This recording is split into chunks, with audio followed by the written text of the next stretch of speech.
He died unknown, buried in obscurity, with his greatest work gathering dust in forgotten libraries. But today, Herman Melville is celebrated as one of America's greatest literary minds. How did the man who gave us Moby-Dick go from fame to failure, and then to immortality?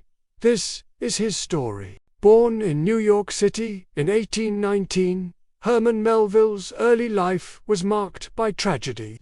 His father died when Herman was just 12, leaving the family in debt. With little formal education, young Herman turned to the sea, and that's where his real education began. In 1842, Melville jumped ship in the Marquesas Islands, escaping the harsh life at sea. He lived among the Typee people for weeks, a time he described as both peaceful and unsettling.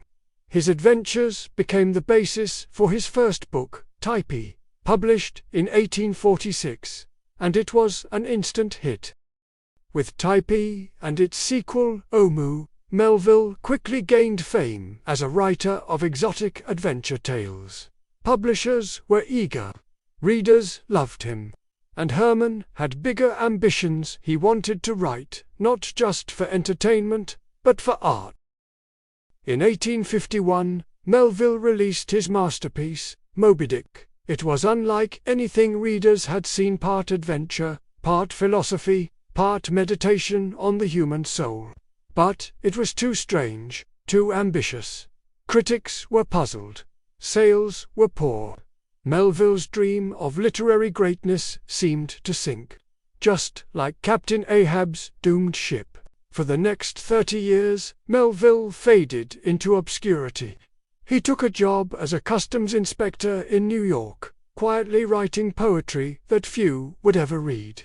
When he died in 1891, only a handful of people knew his name, and Moby-Dick was out of print. Then, decades later, something remarkable happened. In the 1920s, scholars rediscovered his works. Moby-Dick was hailed as a masterpiece, one of the greatest novels ever written.